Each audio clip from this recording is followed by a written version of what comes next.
19장 마지막 절은 무덤에 묻히는 모습으로 정결히 지어집니다. 세상에서는 마지막 지점이 거기죠. 세상은 끝난 것입니다. 거기가 이 인생들이 마지막 종착역입니다.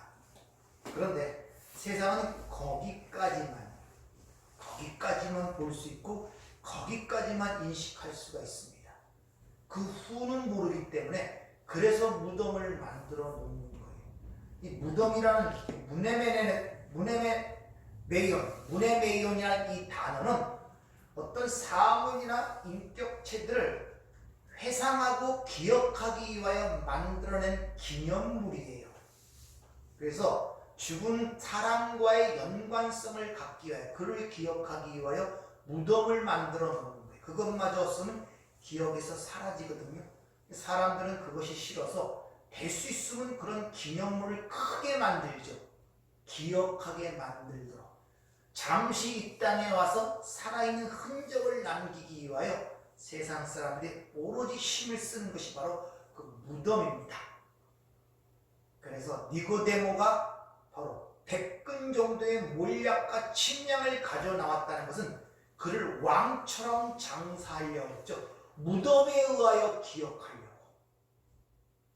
인생들이 할 수 있는 고기까지밖에 없습니다. 그래서 제사에 대한 것들이 상당히 집착이 강하고 강하죠. 세상 사람들이. 이유가 바로 거기 있는 것입니다.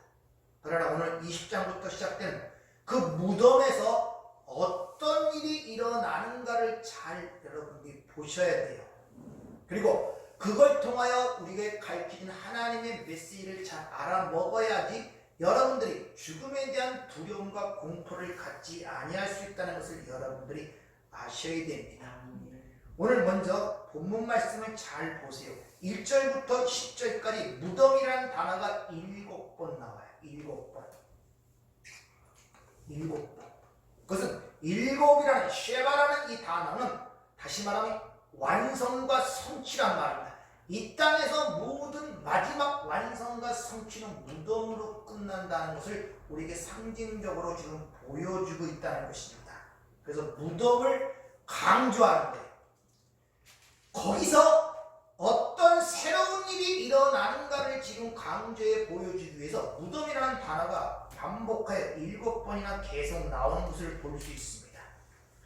여기 1절에 보면 안식 후 첫날 이렇게 해석이 된 단어가 있는데 이것이 조금 좀 우리 인간적 생각으로 기수와 소수에 따라서 하나, 두 개, 개수를 사는 그런 또 첫째 날, 둘째 날 이런 의미 속에서 바라보기 때문에 안식 후, 안식을 지킨 다음 날이라는 의미를 갖고 있는데 여러분이 그렇게 보시면 이게 안 돼요. 이것이 보면은 테데, 미아톤, 사바톤 이렇게. 그래서 그 안식 후 첫날이라는 이 단어는 미아라는 단어가 쓰이는데 하나라는 뜻입니다. 하나. 즉 안식이라고 하면 어디가 생각납니까? 첫 번째 안식이라는 단어가 어디서 등장합니까? 네? 어디서 등장합니까? 안식이라는 샤바트라는 단어가. 창세기 2장에서 드러나잖아요. 첫 창조를 끝내자 하나님이 안식하셨다 그러잖아요. 그날을 복되게 하고 그날을 거룩하고 그날에 안식하셨더라 이렇게 얘기를 하죠. 안식이라는 샤바트라는 단어가 첫 창조 끝나는 7째 날에 그 이야기가 드러나 안식이라는 단어가 드러나고 있거든요. 그때 하나님이 그 날을 거룩하게 하고 복되게 한 그 날을 안식, 7째 날을 안식이라 그러는데 그것이 무엇을 의미하는가를 지금 여기서 보여주는 거예요. 그래서 안식이라는 단어가 여기서 쓰여지는 것입니다. 안식이라는 것이 무언가를 의미하는 걸 지금 가르쳐주고 있는 거예요. 근데 이것을 안식 후라는 말도 없어요. 그냥 안식입니다. 안식. 그 안식 안에서 하나된 어떤 하나의 사건이 일어났다는 그런 의미예요. 즉 안식을 우리에게 지금 설명해 주고 있는 것입니다. 그리고 그 가운데 어두운 때 스코티아 그때 이제 막달라 마리아가 무덤에 와서 무덤에 옮겨진 것을 보고 이 보라는 단어가 블레포 눈이 멀쩡하면 시각적으로 보는 거예요. 그리고 달려가서 시체가 어디 있는지 모르니까 달려가서 그들에게 얘기합니다. 다른 시몬 베드로와 예수께서 사랑하던 제자가 달려가서 말하되 사람들이 주님 어디가 가서 주어준 우리가 알지 못하겠다 하니, 알지 못한다는 이 단어가 에이도, 우에이도. 에이도라는 단어는 경험하고 체험하여 보고 아는 것을 얘기하는데, 이 에이도에서 아이돌이 나오는 거예요. 아이돌 뭡니까? 요새 젊은 애들 아이돌 좋아하죠? 우상이란 말입니다. 이 땅에서 보고 만지는 경험을 통하여 만들어낸 지식이란 말입니다. 그걸 갖고는 모르더라 이 말이요. 빈무덤이 무엇을 뜻하는지 이 세상에 배운 것들을. 그러자 베드로와 다른 제자가 바로 사도 요한인데 무덤으로 달려갑니다. 그리고 재빠랐던 좀 젊었던 다른 제자 즉 사도 요한이 먼저 구부려 세마포 본 것을 보았으나 이것도 블랙보, 그냥 시각적으로 보는 거예요. 그러다 뒤따라온 베드로가 무덤에 들어가서 거기를 세마포가 들어가 보니 이때는 데오레오. 그때부터 주목하고 응시하며 자세히 살펴보기 시작했단 말입니다.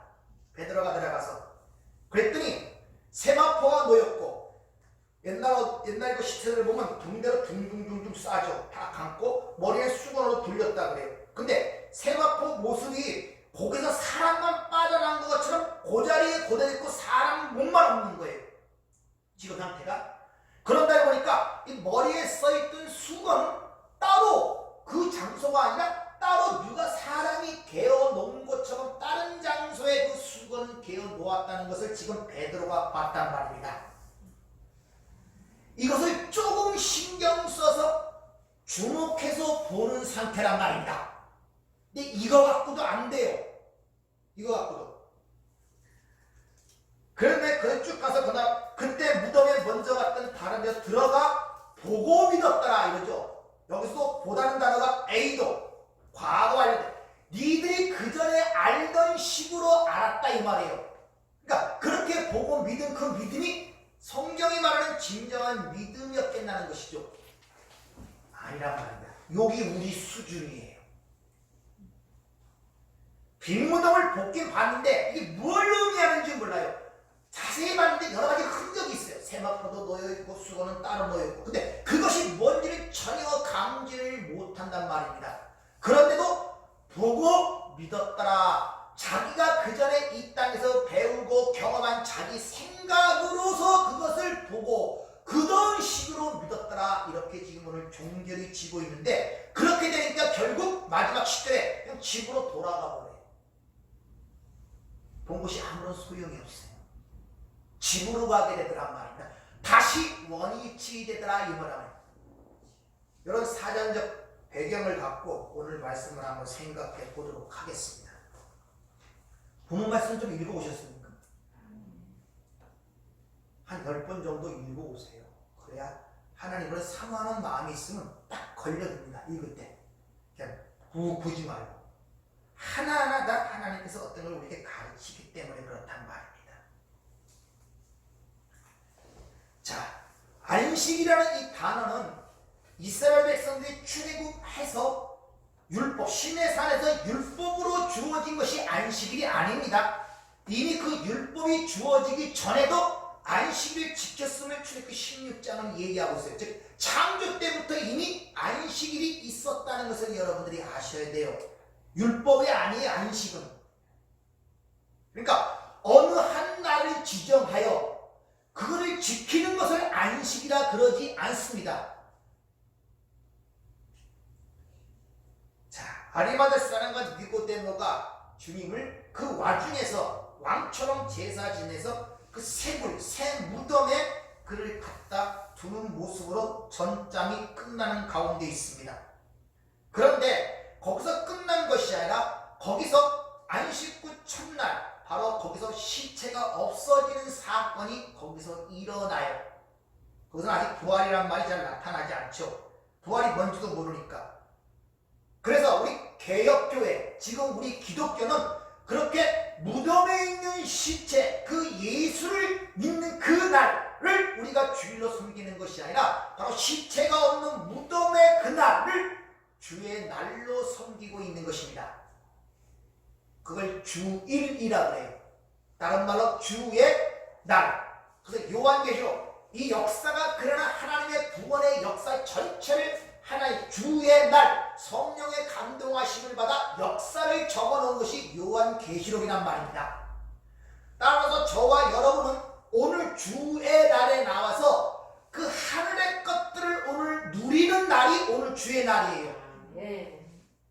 그래서 여러분이 성령이 내자고 성령의 감동하심을 따라 여기 나왔다면 오늘 여러분이 눈을 열어 문이 열려 하늘의 것을 맛보는 자들이 여러분이란 말입니다.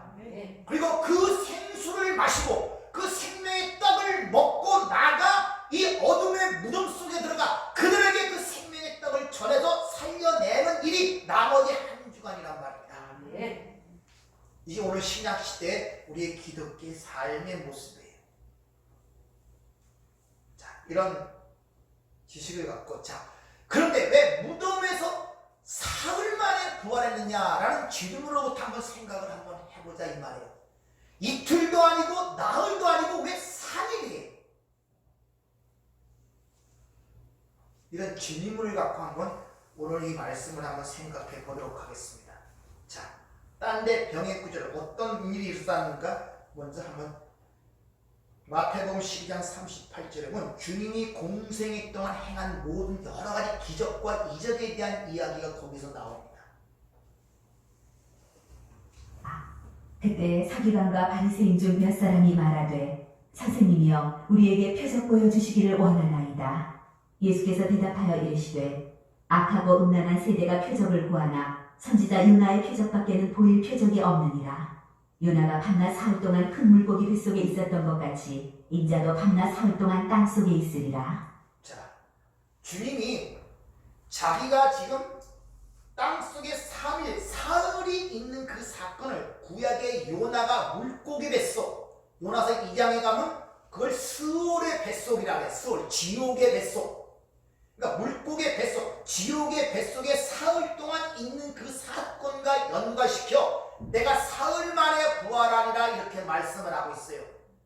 그럼 그 사흘이라는 의미를 알려면 구약의 요나의 사건과 연결시켜 주님이 말씀하시기 때문에 요나의 사건을 알아야 되잖아요. 그럼 요나의 물고기 3일 동안 있다가 다시 물고기가 토하냄으로 말미암은 그 요나의 사건이 한마디로 얘기하면 그 내용이 뭡니까?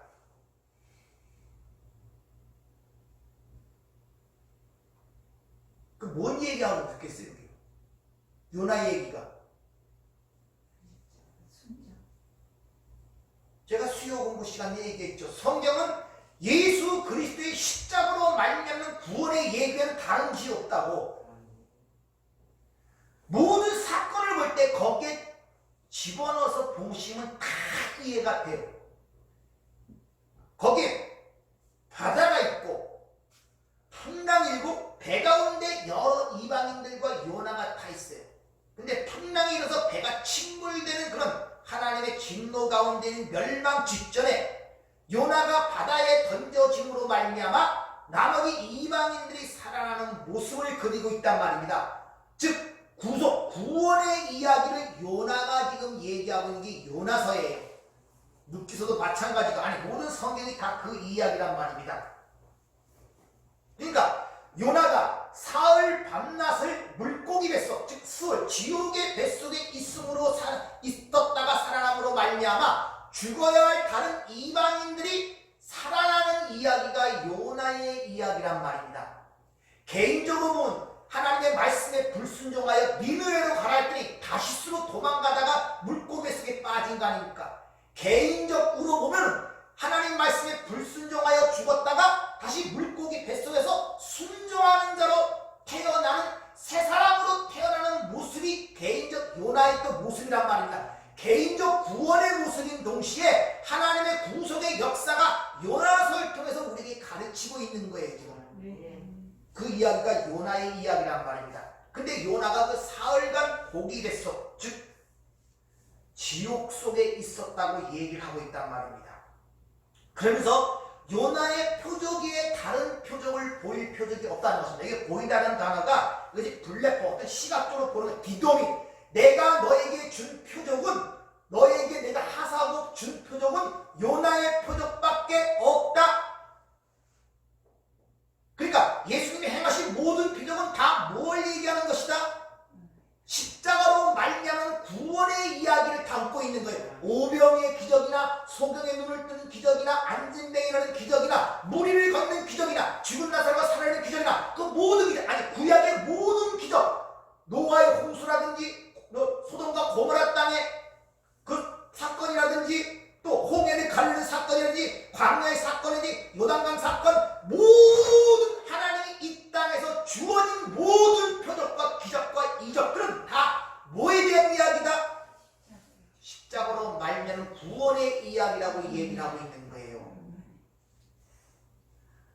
따라서 소경의 눈을 뜨는 사건이라든지 오병의 기적의 사건을 그걸 통해 하나님의 구원의 얘기를 그러는 얘기로 가르쳐야지, 단순히 어떤 기적적인 행위로, 그들의 신비한 행위로 얘기하는 게 전부 다 잘못된 것들이란 말입니다. 주님 그러잖아요. 내가 너에게 준 것은 요나의 표적밖에 없다라고 그러지 않습니까? 따라서 이 세상에 일어나는 모든 일들은 다 무엇을 그려내고 있다? 하나님의 구원의 이야기를 그려내고 있고, 개인적 여러분의 각자의 삶도 지금 무엇을 살아가고 있다? 구원의 이야기를 보여주며 살아가며 체험하며 경험하는 게 인생이란 말입니다. 네.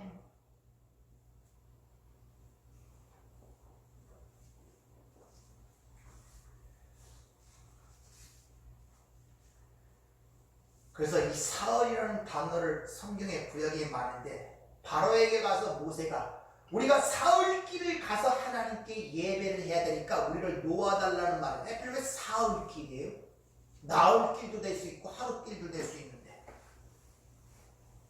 또 홍해를 걸러서 사흘길을 가자. 물이 없어요. 마라, 쓴물, 물을 먹지 못해 갈급함. 거기에 나무가지가 던져서 단물로 먹는 그 마라의 사건이 출애굽기 15장에 기록이 되어 있죠. 그 이야기가 신약에서도 사흘 동안 주님과 함께 있는데 그들이 먹을 것이 없어 줄인지라. 그래서 오병의 기적이 광야에서 베풀어지는 모습이 나타나죠. 주님이 말씀하죠. 사흘째 하나님의 혼인잔치가 일어나요. 가나안 혼인잔치. 그리고 이 성전을 헐라 내가 사흘 만에 다시 일으키리라, 이렇게 말씀하시죠. 이 사흘.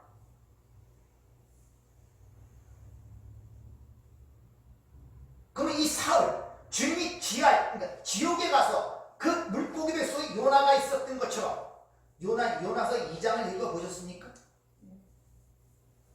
요나서 1, 2장을 읽어보시라고 했죠.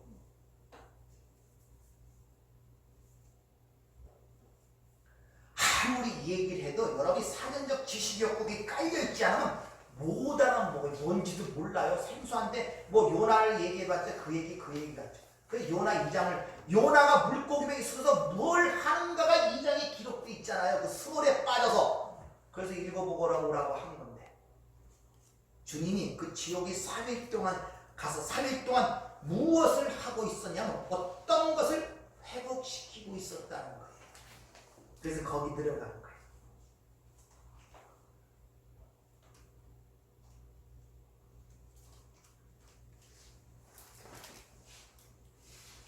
이 구원이 뭔가를 가리키기 위해 이 역사, 하나님 만든 이 세상이 하나님의 구원의 스토리를 그려내고 있다고 얘기했죠. 그럼 이 세상을 만드는 사건의 이야기가 창세기 1장에 기록이 되어 있잖아요. 그래서 7 언약, 아마르, 7 언약, 7 말씀을 통해서 언약, 내가 뭘 할 것인가를 그려낸 것이란 말이냐. 그림으로, 보이는 것으로, 이게 보이는 세상의 창조란 말이냐. 거기서 사흘 동안 뭘 했는가를 보면은 주님이 뭘 회복하셨는가를 알 수가 있단 말이에요. 왜? 첫 창조, 하나님이 만드신 그것이 인간의 타락으로 인하여 왜곡이 되고 파괴가 됐단 말입니다. 다시 그 안으로 들어와 사흘 동안 예수님이 그 사흘을 회복시키고 있는 것이 바로 사흘 만에 내가 부활하리라는 그 말씀의 의미인 것입니다. 첫 창조를 보면 첫째 날부터 셋째 날, 사흘까지 혼돈된 곳에 틀이 세워져요. 그리고 넷째 날부터 여섯 날까지 그 틀 안에 내용물이 채워지는 걸로 창조가 일어나는 모습으로 그려지고 있단 말입니다.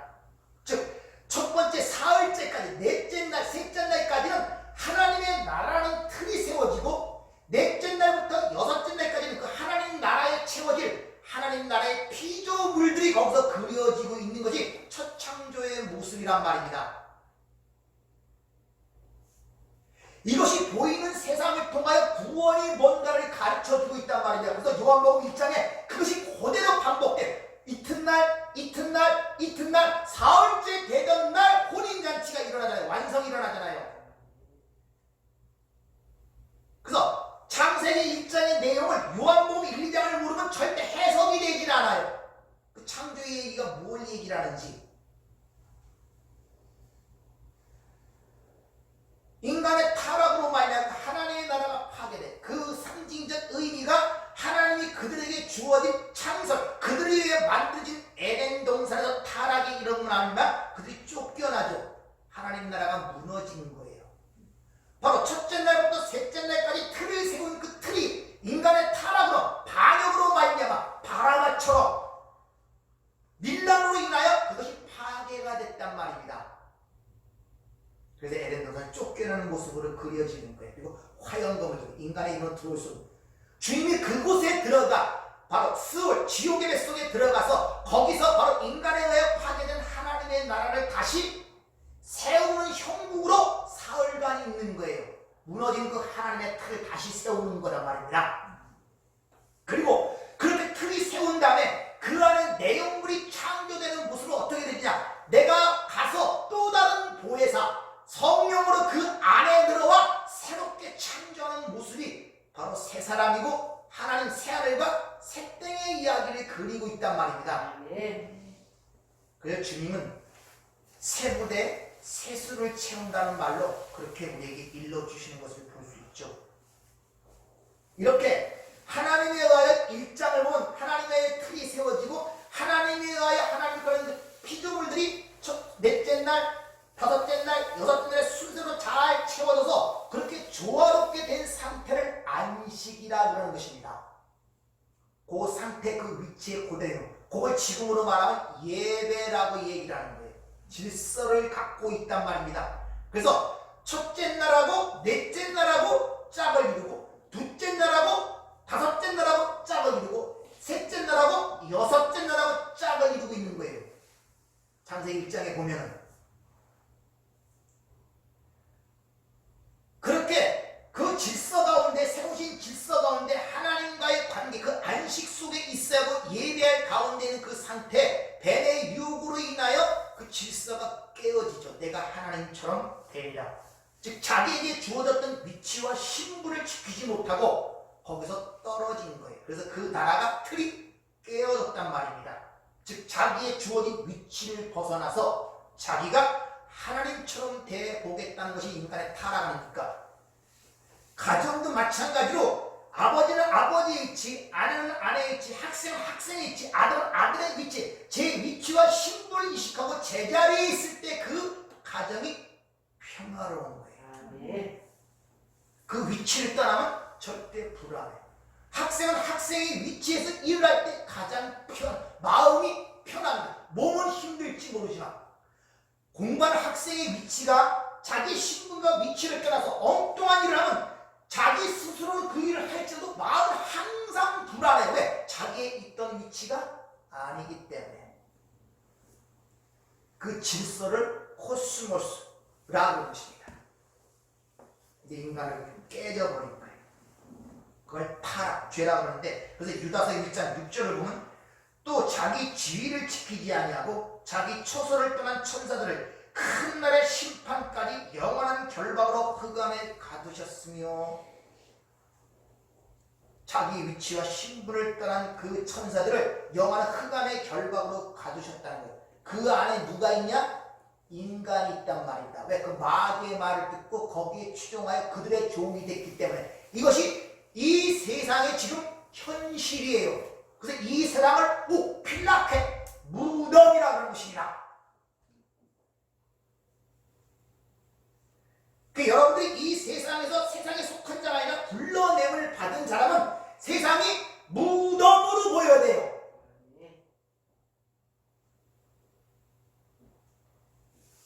그게 안 보이니까 거기에 안주하는 거예요. 그 썩은 시체들과 함께.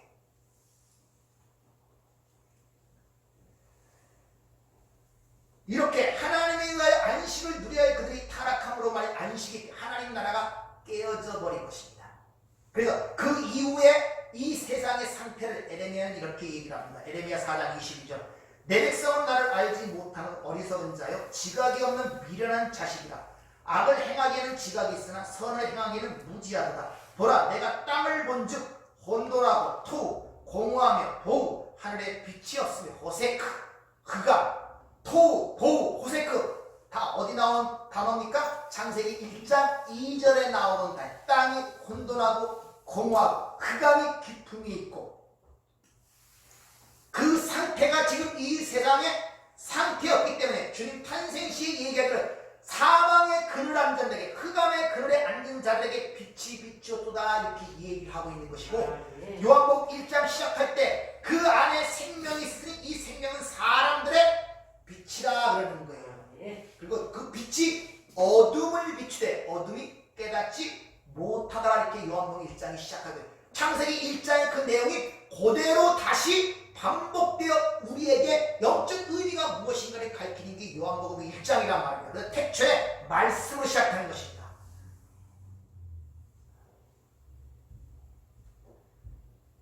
그렇게 인간에 의해 타락된 그 흑암의 세상에 하나님이 새 언약이 떨어집니다. 그것은 그 다 멸망받을 그들 중에 내가 선택한 백성들을 다시 살려내겠다는 약속이 새 언약이란 말입니다. 즉 새하늘과 새 땅을 창조하겠다는 약속이 그 안에 떨어진단 말입니다.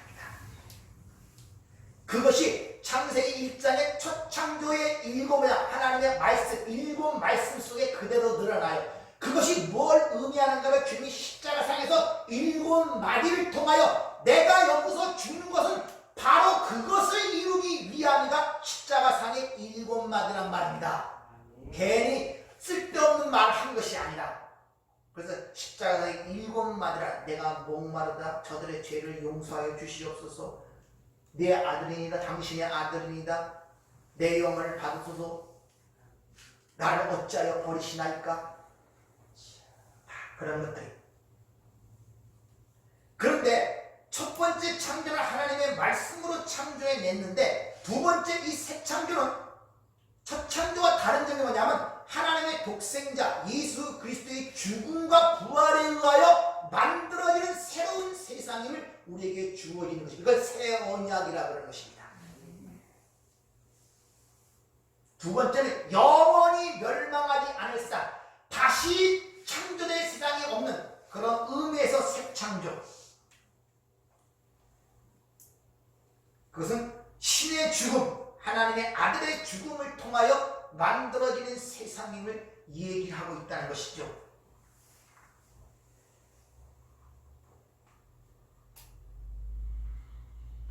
그래서 이틀도 아니고 나흘도 아니고 사흘 머무는 거예요. 그래서 인간들에 의하여 허물어진 하나님의 나라를 그 틀을 세우시는 거예요. 부활하심으로 말이야. 그리고 그 안에 내용을 채우기 위하여 보혜사 성령은 다른 영으로 보혜사를 보내셔서 우리 안에 들어와 우리를 성전 삼고 새 영, 새 마음, 새 지식으로 그 안을 채워 가시는 거란 말입니다. 그래서 이제는 새 예배를 드릴 수 있는 질과 영으로 예배를 드릴 수 있는 존재로 새롭게 창조됐음을 우리에게 지금 성경은 일러주고 있다는 것이죠.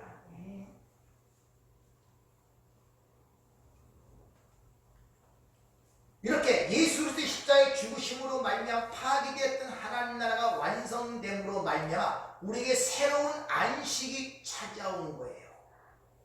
안식. 하나님과 관계가 회복되어지잖아요. 그리고 우리가 아니라 성령이 와서 우리 안에서 새롭게 하나님과 관계를 회복시켜 가게 된단 말입니다. 그걸 진리와 영으로 예배를 한다 이렇게 표현하는 거예요. 그런 자들을 하나님이 찾으신다 그러죠. 그러한 자를, 즉 다시 말하면 그러한 자를 찾는다. 내가 예배받기 위하여 내 백성을 찾는다는 것이 아니라 지금 그런 자들을 부르고 계시다는 거예요. 그 이야기가 바로 니고데모의 대화 속에서 드러나는 이야기란 말입니다. 그러므로 우리는 이 새로운 안식일, 주의 날, 부활을 지키는 것입니다. 그러니까 지금 우리 지키는 이 주활은 세상에서 지키는 것이 아니라 하나님 나라에서 하나님과 영원히 살 그 삶을 이 땅에서 보이는 조그만 하나님 나라를 상징하는 교회 안에서 그걸 지금 보고 바라고 누리며 살아가는 것이 오늘 예배란 말입니다. 그걸 오늘 와서 사도 요한처럼 성령으로 하늘의 문이 열려서 그 계시를 이어받아 우리의 삶을 새롭게 보게 됨으로 말미암아 이 멸망할 세상에서 영원한 나라를 살아가는 이런 두 가지 양면성을 갖고 우리 신앙생활을 지금 하고 있는 거예요, 여러분들. 그래야 혼돈이 되질 않아요. 오후에 말씀을 드리겠지만 왜 예수님이 부활한 그 빈무덤에 가서 우는 여자처럼 그런 신앙생활을 하면 안 된다는 것입니다.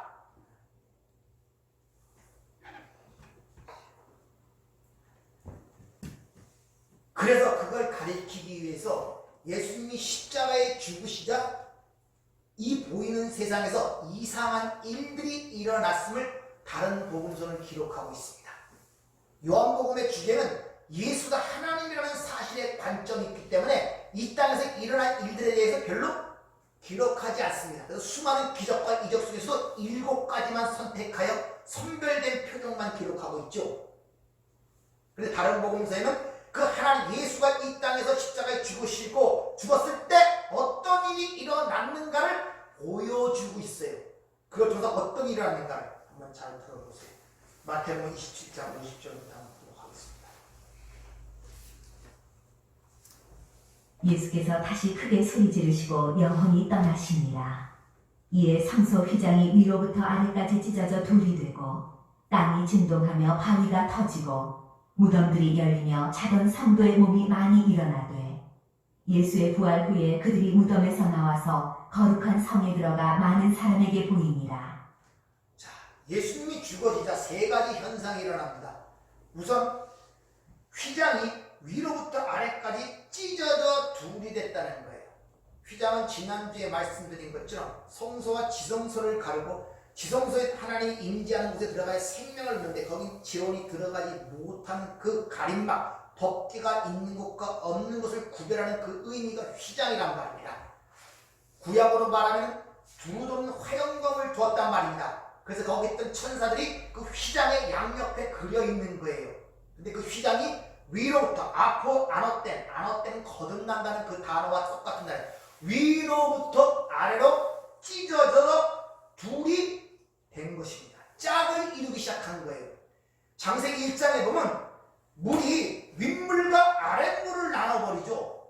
그리고 가운데 궁창을 만들어요. 윗물과 아랫물을 나누고 윗물과 아랫물 사이에 궁창이 있단 말입니다. 바로 이 궁창이 찢어져서 윗물과 아랫물이 하나가 된 거예요. 짝이 하나가 됐다. 남자 여자가 사람이 됐단 말입니다. 이런 의미가 갖고 있단 말입니다. 그런 다음에 진동하여 바위가 터지고, 바위는 예수 그리스도를 항상 얘기해. 돌, 산돌, 흰돌, 뜨인돌, 바위 전부 다 누구? 예수 그리스도를 상징하는 그 예수가 찢어졌단 말입니다. 그랬더니 어떤 일이냐? 무덤이 열렸대. 안 열리고 위에서 무덤을 열어버렸다는 말입니다. 하늘이 열렸다는 말 같은 말이에요. 그러더니 거기서 코마요, 이 코마라고 그러죠. 식물인간 상태, 그렇게 죽어있는 자들이 일어나더라는 거예요. 예수의 죽음이 지금 무엇인가를 이 땅에서 잠시 일어난 그 사건을 통해 지금 우리에게 설명해주고 보여주고 있는 거예요. 이 예수의 죽음이 우리에게 주어진 것이 무엇인가를 가리키기 위하여. 그러니 그들이 무덤에서 나와 거룩한 성에 들어가 많은 사람에게 보이라, 이렇게 얘기합니다. 자, 지성소를 막고 있던 그 휘장이 쭉 찢어져 버렸단 말입니다. 그래서 구약에 보면 지성소 안에 들어가 그 법궤 위에 죄를 고백하는 속죄, 1년에 딱 한 번 드리는 대속죄일이 있습니다. 거기는 아무나 못 들어가요. 지정된 대제사장이 먼저 자신의 죄를 고백하는 번제와 속죄제를 드린 다음에 그 다음에 백성들의 죄를 대신하여 짐승의 피를 갖고 지성소에 1년에 한 번 들어가 그 시인자의 부음으로 말미암아 백성들의 죄를 용서받는 그런 내용들이 거기에 기록되어 있거든요. 그러니까 죄인은 절대 하나님을 앞에 나가지 못한단 말이에요. 죽음을 통해서 나간단 말입니다. 근데 그 하나님이 막던 그 휘장이 위로부터 아래로 찢어져서 하나님의 백성들이 제사 없이 하나님 바로 나갈 수 있는 문이 열렸다는 걸 상징적으로 우리에게 보여주고 있습니다. 그것이 즉, 왜 그러냐? 이제 하나님과 우리를 막던 죄라는 문제가 하나님에 의하여, 예수에 의하여 해결이 되었기 때문에. 그러니까 우리는 지금 하나님 앞에 나갈 때 심판의 보좌가 아니라 대제사장이라는 그런 율법을 하는 판단은 대제사장이나 어떤 판사 앞에 나가는 것이 아니라 아버지 앞에 나간다는 의미를 우리에게 지금 전달하고 있단 말입니다. 그래서 아빠, 아버지라 부른다 그러잖아요. 그러니까 여러분이 너무 죄의식을 갖고 살 필요 없어요. 자식들 키워내면 자식들 잘못할 때가 많잖아요. 그렇다고 내가 부모에게 잘못했다고 맨날 죄의식 갖고 살면 그 부모 입장에서 그 자식을 볼 때 어떻겠습니까? 마음이 더 아프죠. 죄라는 걸 통해서 깨달으면 되는 거야. 다시 이러지 말아야겠다. 이건 잘못된 것이다. 그래서 그 휘장이 찢어진 의미를 히브리서 9장은 아주 잘 설명하고 있습니다. 한번 찾아보겠습니다. 말보다도 그거 너무 잘 설명되어 있어서 그걸 한번 읽어보면 휘장이 찢어진 의미고 예수의 제사, 십자가가 우리에게 주어진 의미가 무언가를 잘 가르치고 있습니다. 자, 히브리서 9장 1절부터 마지막까지 한번 쫙 보세요. 제가 읽을 테니까. 히브리서 9장 첫 언약에도 섬기는 예법과 세상에 속한 성소가 있더라. 예비한 첫 장막이 있고 그 안에 등잔대와 창과 진설병이 있으니 이는 성소라 일컫고 둘째 휘장 뒤에 있는 장막을 지성소라 일컫나니 금양리와 사면을 금으로 싼 언약궤가 있고 그 안에 만나를 담은 금항아리와 아론의 쌍난 지팡이와 언약의 돌판들이 있고 그 위에 속죄소를 덮는 영광의 그릇들이 있으니 이것들에 관하여 이제 낱낱이 말할 수 없느니라. 이 모든 것을 이같이 예비하였으니 제사장들이 항상 첫 장막에 들어가는 섬기는 예식을 행하고 오직 둘째 장막은 제사장이 홀로 1년에 한 번 들어가되 자기와 백성의 허물을 위하여 드리는 피 없이는 아니하였나니 성령이 이로써 보이신 것은 첫 장막이 서 있을 동안에 성소에 들어가는 길이 아직 나타나지 아니한 것이라.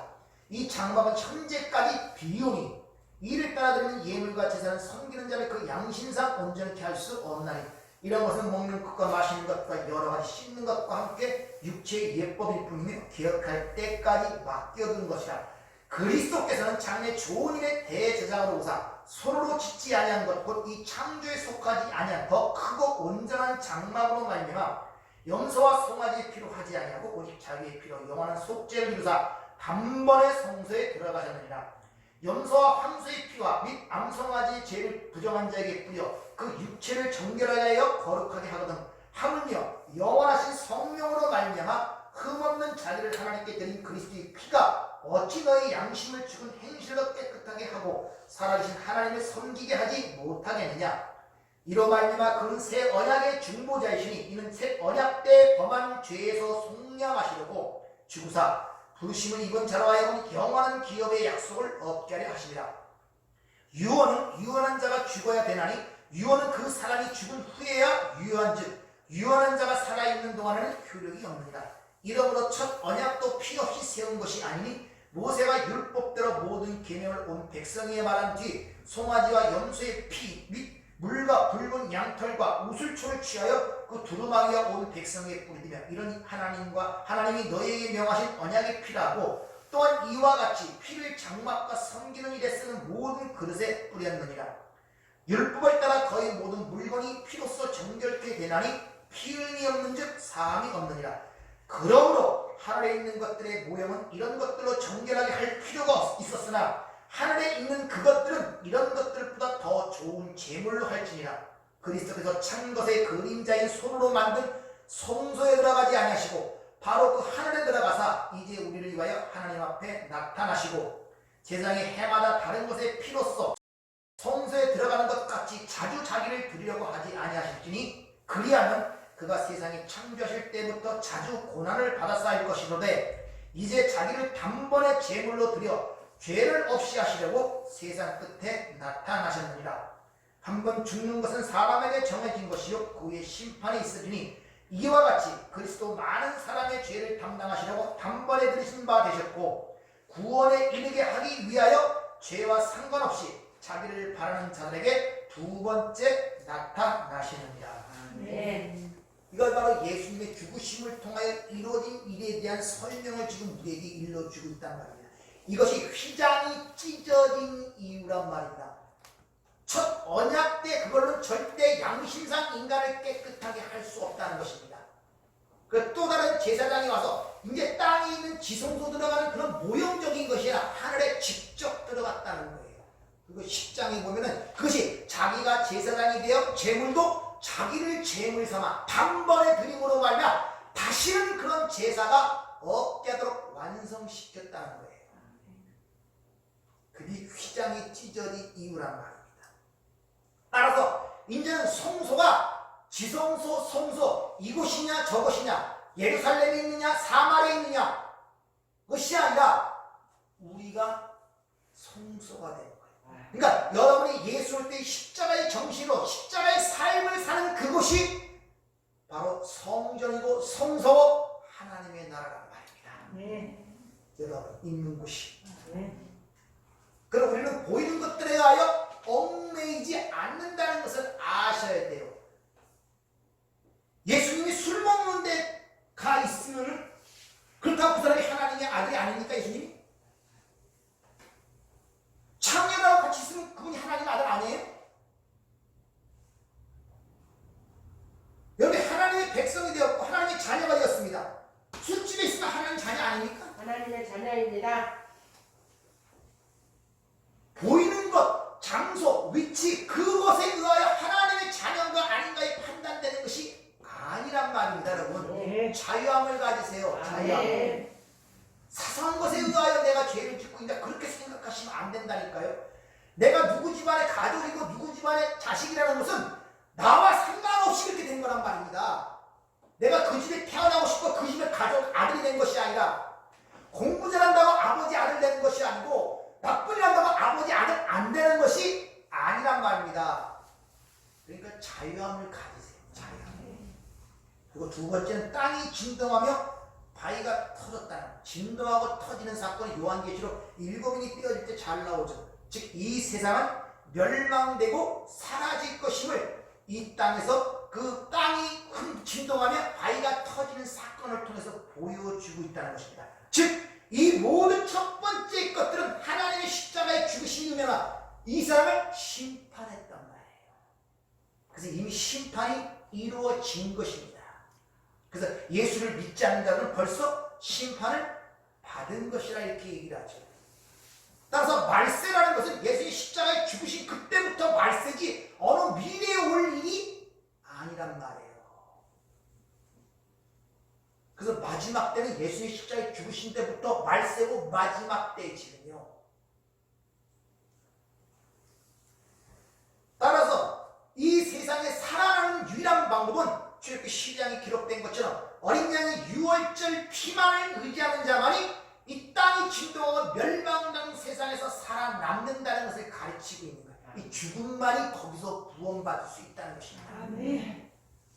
그리고 세 번째, 무덤이 열리고 성도의 몸이 많이 일어나 그 성전에 들어가 보였다고 그렇게 얘기를 합니다. 자, 죄의 삭은 사망입니다. 믿습니까? 아멘. 개가 어머니 뱃속에 죽든지 교통사고로 죽든지 상관없이 죽음이라는 것은 성경에 가면 죄에 대한 삭이란 말입니다. 그럼 죽음이 여전히 있다는 것은 다른 말로 죄가 여전히 있다는 거예요. 그 죄에 대한 보이는 기념물이 뭡니까? 무덤. 무덤.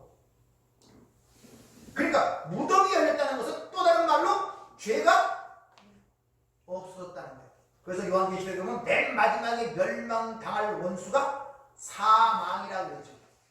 즉 무덤이 열렸다는 것은 죄가 해결됐다는 거예요. 죄에서 해방됐다는 것을 이야기를 하고 있는 것입니다.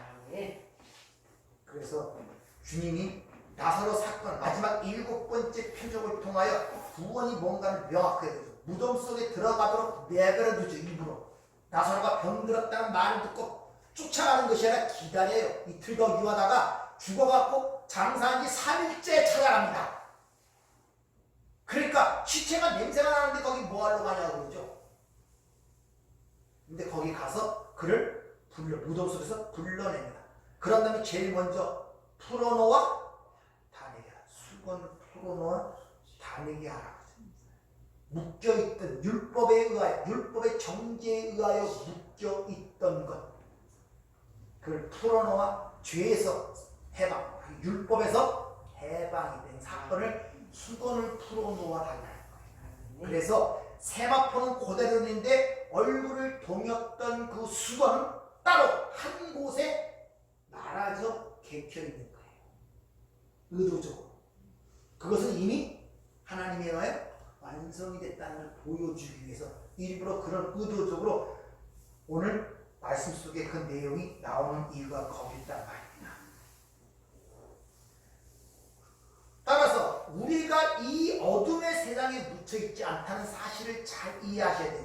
사람들은 그런 것들을 모르니까 베드로후서에 있는 하나님이 옥에 있는 영들에게 복음을 전했다는 말을 갖고 예수님이 지옥에 가서 지옥에 있는 영들에게 복음을 전했다 뭐 이렇게 얘기들 하고 가르치는 분들이 있는데, 아니 이 세상 자체가 감옥이고 지옥이고 무덤이란 말입니다. 그러니까 노아의 사건을 얘기하면서 노아의 그때도 이미 영으로 뭘로 내가 너에게 이른 말은 영이요 생명, 이미 그때도 하나님의 복음이 노아 시대도 그들에게 증거되고 전해졌단 말이에요. 이게 옥에 있는 영들에게 복음을 전했단 말이에요. 근데 거기도 하나도 믿지 않았더란 말이에요. 노아의 8 식구 외에는. 그래서 노아의 때를 기억하라고 주님이 상기시키잖아요. 따라서 이 세 가지 사건을 통하여 예수의 십자가를 통해서 우리에게 일어난 일이 무엇인가를 상징적으로 보여주고 있단 말입니다. 아시겠습니까? 휘장이 찢어졌단 말이다. 아버지 앞에 자녀로 나가 언제든지 아버지라고 버릴 수 있는 하나님의 관계가 회복된 거예요. 그 여러분들이 예나 지금이나 똑같이 그래도 지금이 그때보다 훨씬 나은 거예요. 근데 여전히 죄의식을 갖고 무슨 재판관 앞에서 죄를 갖고 재판받는 것처럼 그런 식으로 살면 안 된단 말입니다. 두 번째는요, 뭐예요? 이 세상의 멸망 속에서 우리가 안전할 수 있는 방법은 뭘 의지해야 된다? 예수의 피, 십자가를 의지해야 된다. 딴 방법은 없어. 6월절 어린 양의 피 위에는 그 저주의 사자를 이겨낼 방법이 없으면 이미 출애굽기 12장에서 보여지잖아요. 히브리인이냐 유대인이냐 이방인이냐 상관없어요. 그 피를 바르면 피를 보고 넘어가니까. 따라서 여러분들이 이 세상에서 유일하게 온전할 수 있는 방법은 뭐밖에 없다고요? 예수의 피밖에 없다. 예수를 믿는 길밖에 없는 것입니다. 그리고 여러분들은 무덤이 열려 살아있는 그 제자들이 나온 것처럼 이미 여러분들은 무덤에서 나온 자들. 그렇기 때문에 무덤 안에 있는 자와 무덤에서 나온 자의 삶이 달라질 수밖에 없어요. 뭐가 달라요? 시각이 먼저 달라져요. 세상을 보는 시각이 먼저 달라진단 말입니다. 어찌 안에 있는 자와 밖에 있는 자가 같은 걸 보겠습니까? 다른 걸 보죠. 잘 생각들 해보세요. 그 안에 있는 자와 밖에 있는 자가 서로 어떻게 똑같은 걸 보겠습니까? 다르게 본단 말이에요. 다르게. 그래서 우리의 틀이 바뀌어야 돼. 틀이. 본 시각. 다르게 모든 걸 다르게 봐요. 그래서 이 죄악된 세상이라고 그렇게 얘기를 하지만 죄악된 세상으로 보지 않으면 안 돼요. 왜 그게 안 보이냐? 죄가 뭔지 아직 모르기 때문에. 인간들이 얼마나 잔인하고 잔혹한지 몰라서 그래. 우리나라도 의문사당하고 실종당하는 사람들이 많은데 그 원인이 뭔 줄 아십니까? 찾지 못하는 사람들은 대부분 젊은 사람들은 멀쩡하게 사라지는 사람들은 왜 그러십니까? 왜 그렇겠습니까? 자기의 생명을 심장 10년 더 여기가요. 남의 멀쩡한 사람의 심장을 빼다가 자기 심장에 붙이는 거예요. 간이식, 폐수술. 요새 의학이 발달하니까. 그래서 공견하게 심장 하나에 얼마?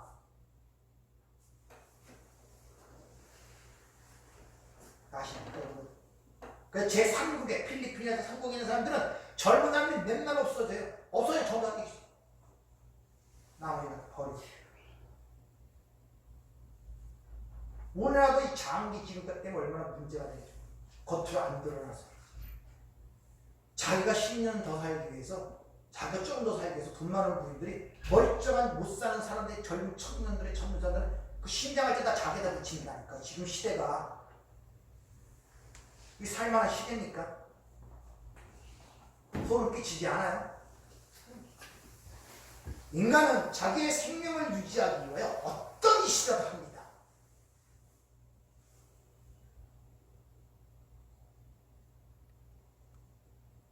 세상이 얼마나 잔인한지 몰라요, 여러분들. 조금만 눈을 갖고 보면은 내 자체도 그렇고, 조그마한 머릿속에 뭘 작다는 것들이 많고 나쁜 생각들이 많은지 내 자신이 혐오스러울 때가 너무나 많습니다. 그래서 주여, 이 얘기가 지절로 나와. 아멘. 자살할 수는 없잖아요. 주여 어서 오십시오. 고통스럽단 말입니다.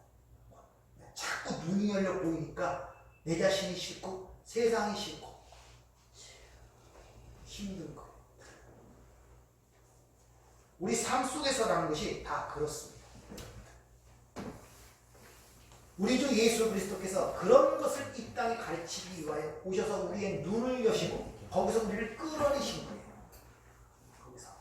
그리고 너희가 그런 걸 봐라. 그리고 거기서 너희가 내가 끌어낸 거예요.